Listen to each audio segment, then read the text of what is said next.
আল্লাহর নবীর কয়েকজন সাহাবী সফরে গেলেন। ওই এলাকার একজন লিডার, ওই এলাকার একজন মাতব্বর সাপে কাটছে।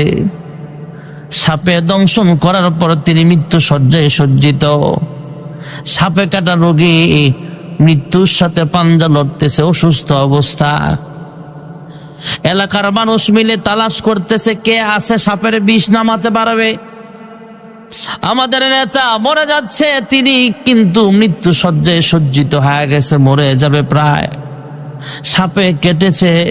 বিষাক্ত সাপ কাটলে এই বিষাক্ত সাপের ছোবলের কারণেও মানুষের মৃত্যু হতে পারে কি পারে না? এলাকার মানুষ তালাশ করে কাউকে পায় না।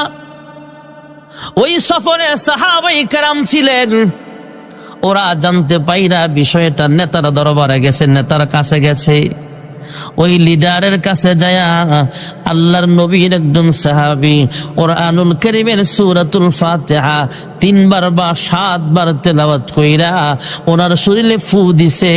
সাপের বিষ থেকে আল্লাহ ওই নেতাকে ভালো করে দিয়েছে। ওই লিডার সুস্থ হইয়া সাহাবায়ে কেরামকে 30টা ছাগল বকরি উপহার দিছে। সুবহানাল্লাহ। সাহাবায়ে কেরাম পেরেশান, কি ব্যাপার? আমরা কোরআন তিলাওয়াত কইরা ফু দিলাম, সাপের রোগী, সাপে কাটা রোগী ভালো হয়ে গেল বুঝলাম, তবে উনি যে আমাদেরকে 30টা বকরি হাদিয়া দিল, এই হাদিয়া আমাদের জন্য গ্রহণ করা জায়েজ কিনা আল্লাহর হাবিবের কাছে আমাদের জানতে হবে। সুবহানাল্লাহ। সাহাবায়ে কেরাম আল্লাহর হাবিবের দরবারে আসলেন।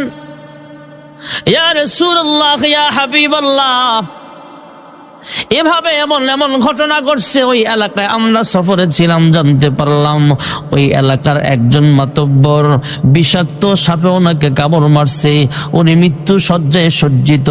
বিষাক্ত সাপ সবল দিলে তো মারাও যেতে পারে, মৃত্যুর কাছাকাছি ওনার সময় চলে আসছে। ওনারা সাপের বিষ কেউ নামাইতেও পারতেছে না, ওজা আনছে, সাপুরি আনছে, কেউ চিকিৎসা করে ভালো করতে পারছে না।